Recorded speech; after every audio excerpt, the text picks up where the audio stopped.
회복연의 12번째 말씀을 나누도록 하겠습니다. 본문의 내용을 보니까 예수님께서 예루살렘 입성하신 후, 다시 말하면 우리가 보통 고난주간에 일어났던 사건 중에 하나입니다. 예루살렘 입성하시고 제일 먼저 찾아갔던 사건이 바로 예루살렘 성전입니다. 여러분, 성전하면 솔로몬 때 솔로몬 성전이 지어지고 나서 참 그 역사 속에서 성전이 정말 철저하게 파괴되기도 했고요. 수탈과 무너짐,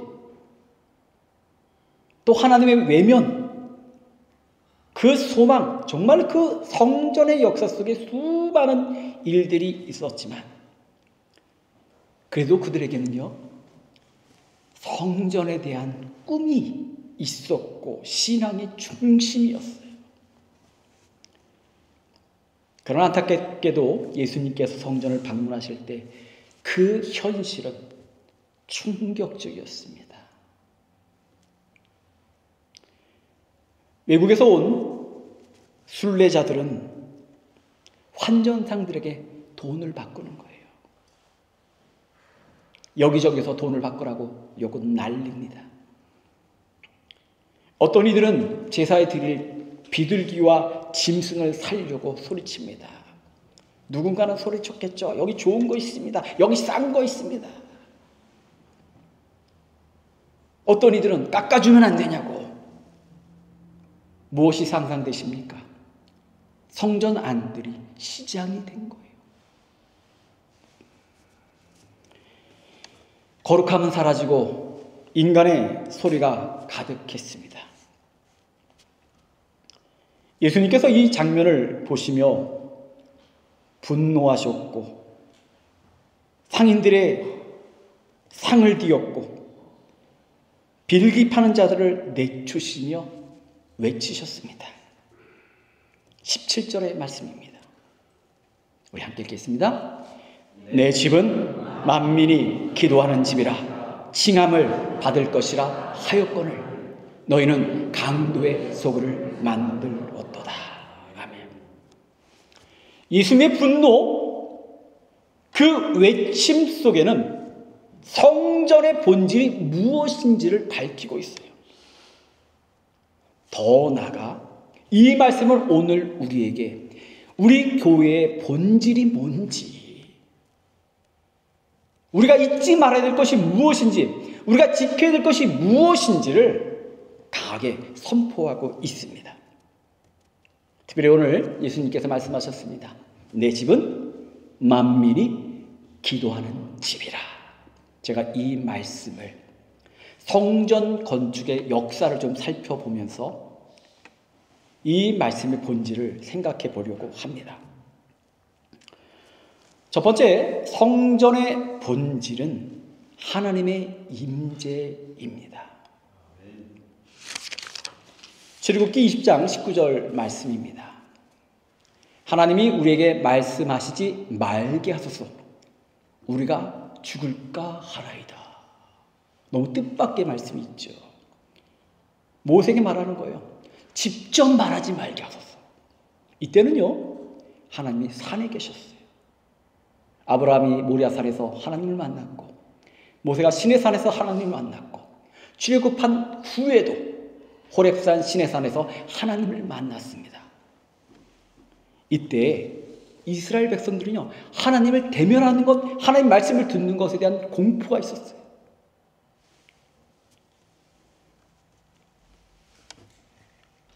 하나님께서는 백성들의 두려움을 보셨습니다. 안타까우셨나 봐요. 그래서 출애굽기 20장 24절의 말씀입니다. 같이 읽겠습니다. 내게 도단을 쌓고 번제와 화목제를 드리라. 내 이름을 기명하는 곳에 내가 임하여 복을 주리라. 아멘. 내 이름을 기념하는 곳, 그곳에 하나님이 어떻게 하신다고 했죠? 임하여 복을 주겠다. 이것이 성전의 시작이며 성전의 본질을 선포한 겁니다. 성전의 본질은 다른 게 아니에요. 하나님이 임하시는 것.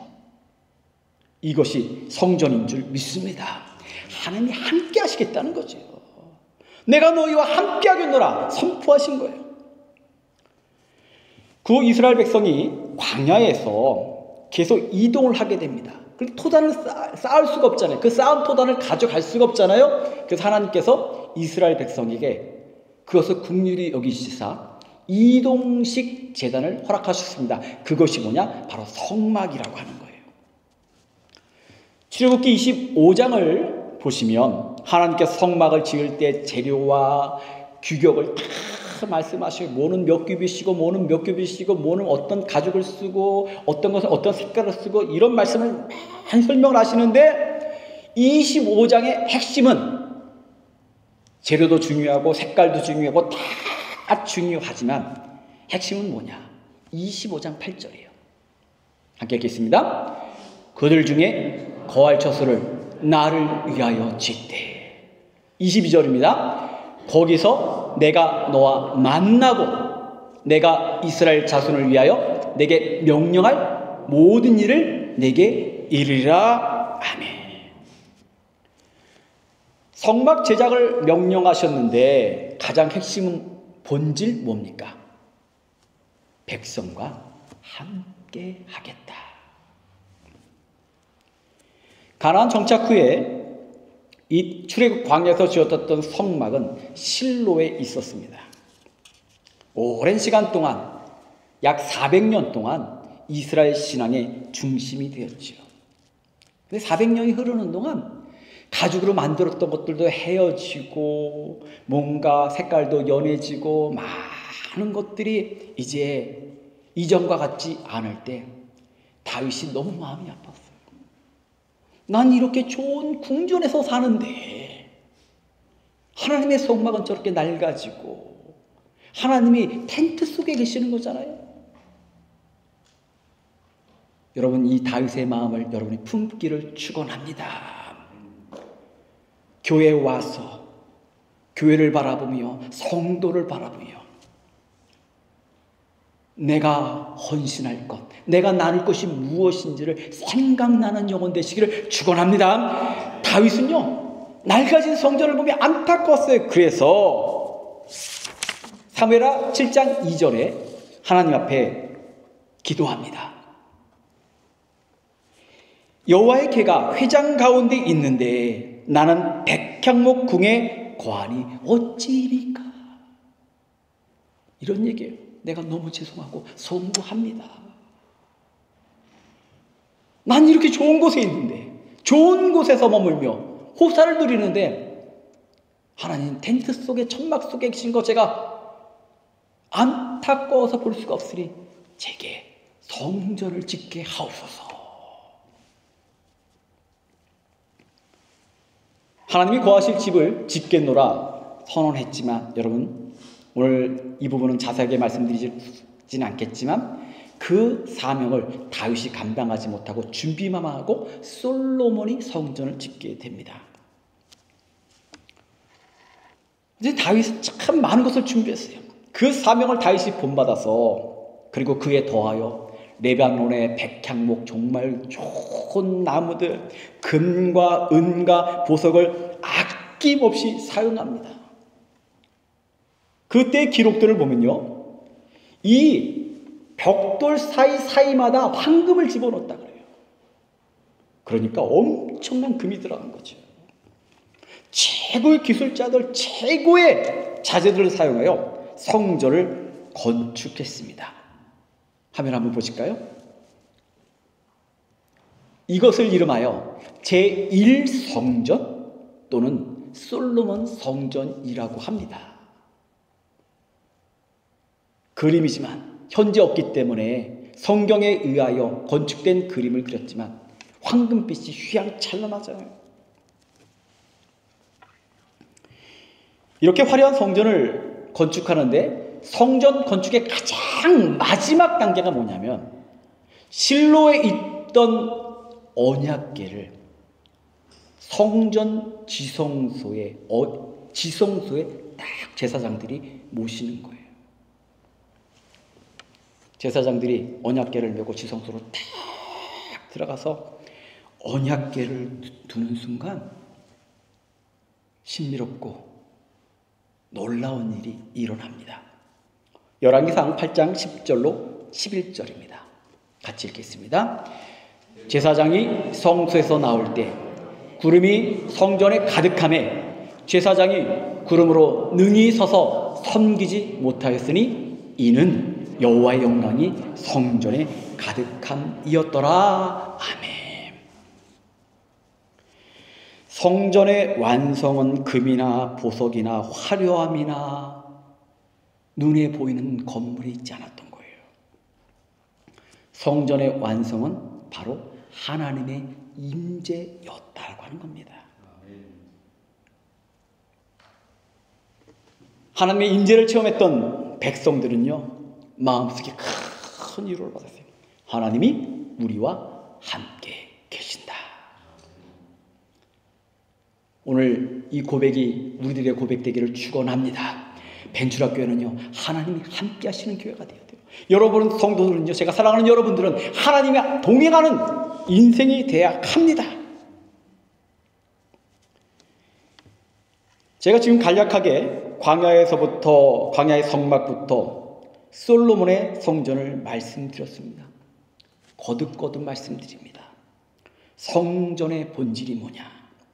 성전은요, 하나님이 임재하시는 것, 거하시는 곳이에요. 이 같은 본질은 교회도 그대로 이어지고 있습니다. 에베소서 2장 19절로 22절입니다. 예수께서 친히 모퉁이 돌이 되셨느니라. 그 안에서 건물마다 서로 연결하여 주 안에서 성전이 되어가고 성령 안에서 하나님이 거하실 처소가 되기 위하여 함께 지어져 가느니라. 아멘. 벤츄라교회는요, 예수 그리스도의 희생과 십자가의 은혜로 그것을 믿는 자들이 함께 모일 때마다 하나님의 임재를 체험하기를 축원합니다. 여러분 그냥 가지 마세요. 오늘 하나님 만나시고 가세요. 성령의 임재가, 은혜의 충만함이 우리의 마음을 떨게 할 것이고 우리의 마음을 터치할 것이고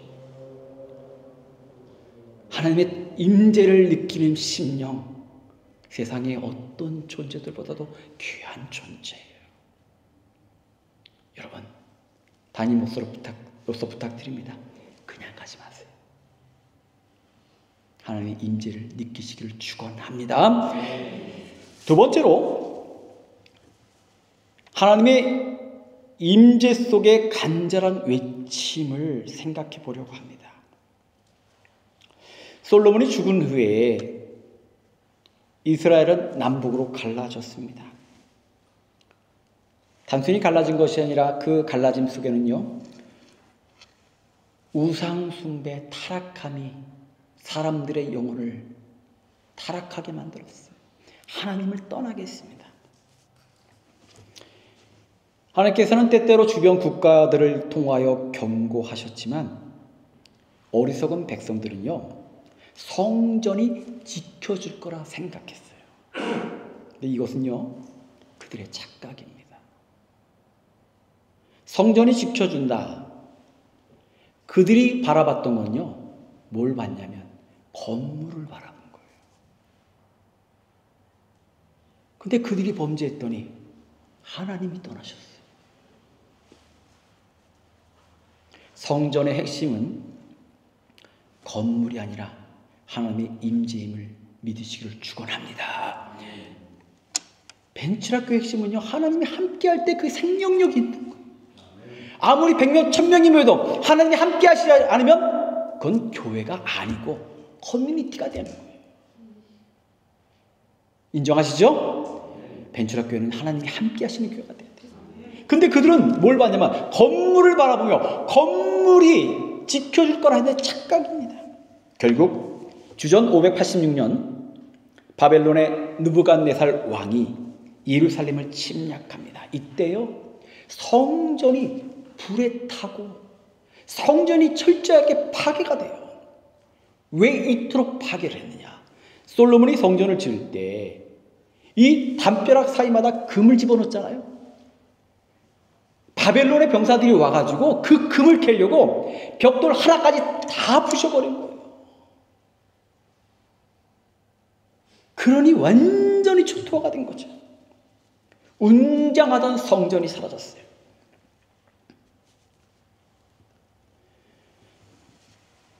성전이 화려했지만 하나님이 떠나고 나니 그건 고작 건물이었고 수탈의 대상이 됐던 겁니다. 그제서야 백성들이 깨달았습니다. 우리가 하나님을 잃어버렸구나. 하나님 임재가 아닌 하나님의 부재를 그제서야 깨달은 거예요. 하나님의 심판, 철저한 파괴, 포로의 고통 속에서 그들의 마음속에 소망이 품어지기 시작했습니다. 돌아가서 하나님의 임재가 있는 성전을 건축하자.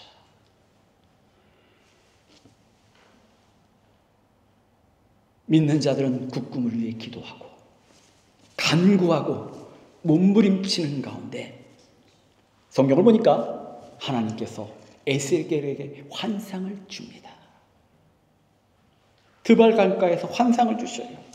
고레스의 마음에 역사하십니다. 에스라서 1장의 말씀을 보니까 이와 같이 기록합니다.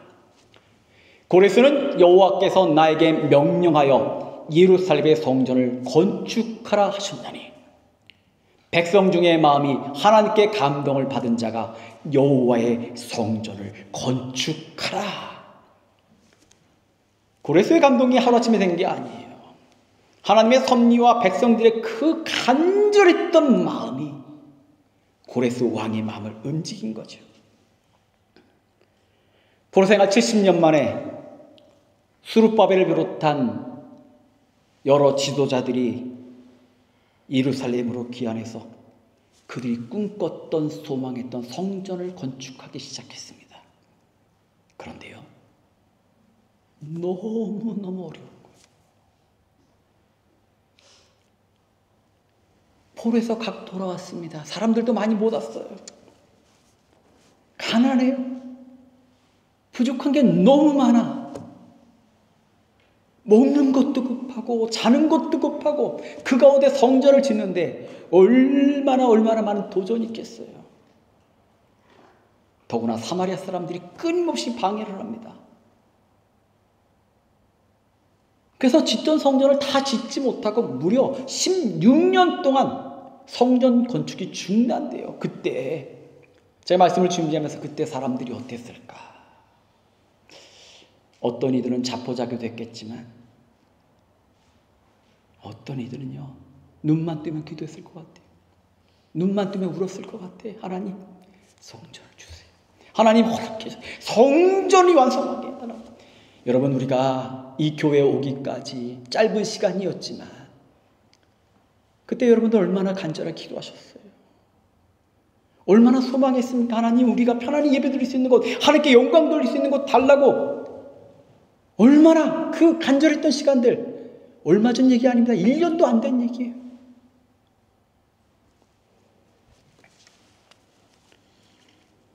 정말 어려운 가운데 성전이 완성됐습니다. 이 성전을 제2성전 또는 수룹바벨 성전이라고 합니다. 솔로몬 성전은 다 완전히 파괴됐지만 그 자리에 제2의 성전 수룹바벨 성전이 완공된 거죠. 이때 기록들을 보니까 이 성전을 정말 제가 그 연수를 따지 20년 만에 봉헌이 된 거예요. 20년 만에 완공이 됐어요. 이날 얼마나 기뻤던지 젊은이도 들고 울고 노인들도 우는데 젊은이들은 와, 우리가 정말 하나님의 은혜 가운데 완공했구나, 그 기쁨의 눈물을 흘릴 때 솔로몬 성전의 화려함을 보았던 노인들 중에는요, 안타까워서 울었어요. 왜? 수룹바벨 성전이 솔로몬 성전에 비하여 너무나 작고 초라했던 거예요.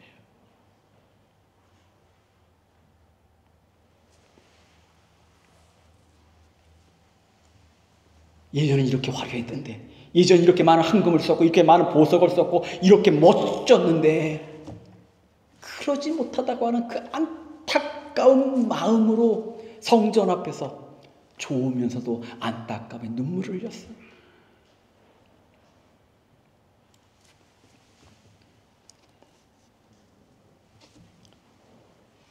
그때 하나님이 학개를 통해 이렇게 말씀하십니다. 학개 2장 3절로 9절의 말씀입니다. 너무 중요하니까 같이 읽기 원합니다. 이것이 너희 눈에 보잘것없지 아니하냐. 그러나 여호와가 이르노라. 스룹바벨아 굳세게 할지어다. 대제사장 여호수아야 굳세게 할지어다. 내가 너희와 함께 하노라.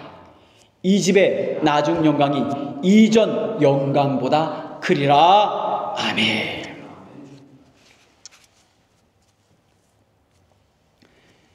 성전은 초라했습니다. 보잘것 없었습니다. 솔로몬의 성전에 비교하니까 아무것도 아니에요. 그래서 노인들은 울었습니다. 안타까워했습니다. 그런데 하나님은요, 건물을 보신 게 아니었던 거예요.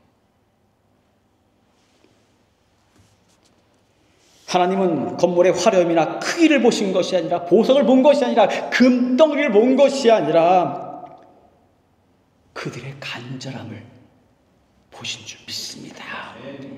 저는 이 구절이요, 이 설교를 준비하면서 이 구절을 읽고 제 삶의 벤추락 교회를 생각하면서 마음이 뭉클해지더라고요. 그래, 하나님은 우리의 뭘 보시는지 깨닫게 되더라고요. 그들이 성전 재건하기까지 20년이 걸렸다 말씀드렸습니다. 바벨론에서요, 예루살렘의 거리가 700마일이 넘습니다. 자동차로 갔겠어요? 700마일을 자동차로 가도 얼마나 갑니까? 낙타 타고 걸어서 왔어요. 얼마나 힘들었겠어요? 길이 좋았겠어요? 가는 곳곳마다 도적대들이 틈이라면 공격을 했을 겁니다. 사막 기후라 낮에는 뜨겁고 밤이면 추웠을 겁니다. 때때로는 짐승들이 공격했을 겁니다. 때때로 어떤 이들은 오는 중에 병들어 죽었을 거예요. 근데 그들에게 꺾지 못하는 것이 하나 있었습니다. 하나님의 은혜로 성전을 건축하여 유다를 회복하자. 신앙을 회복하자.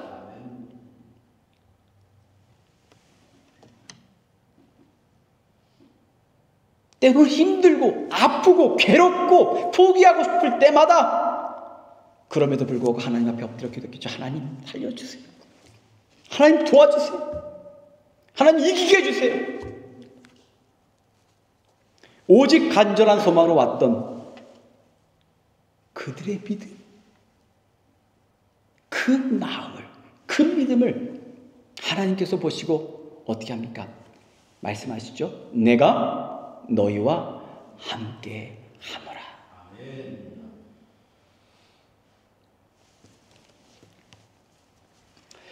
성전의 본질은 다른 것이 아닙니다. 성전을 채우는 성도의 간절함이죠. 제가 성전의 본질 두 가지를 말씀드렸습니다. 하나는요, 하나님의 임재고, 하나는 성도들의 간절함이에요. 여기서 한번 여쭙겠습니다. 하나님의 임재와 간절함이 모이면 뭐가 될까요? 하나님의 임재와 간절함이 모이면 오늘 예수께서 말씀하신 것에 답이 있습니다. 하나님의 임재와 간절함이 모이면 성도의 기도가 되는 줄 믿습니다. 이것이 오늘 설교의 핵심입니다.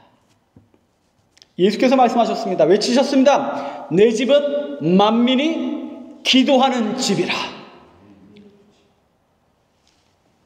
하나님이 계신 곳에 간절함을 품고 온 성도들이 모여 기도하는 것이 성전의 본질, 오늘날 우리 교회의 본질이라고 하는 거죠. 오늘 이제 말씀을 마치고자 합니다. 벤추락 교회는요, 다른 것이 없습니다. 하나님의 임재를 믿으시기를 축원합니다. 그러기에 하나님 계신 곳에서 우리는요, 간절함으로 모여 뭐합니까? 믿음으로 기도하는 교회입니다. 그것이 벤츠락 교회 신앙의 기둥이요 전통이요 자랑 되시기를 축원합니다. 오늘도 하나님과 함께 하셨어요. 그냥 가지 마세요. 이 귀한 발걸음 하셨는데 왜 그냥 가셔요? 하나님 만나시고요. 하나님께 여러분의 기도 제목 내오세요. 그럼 하나님이요 들으시고 응답하실 줄 믿습니다.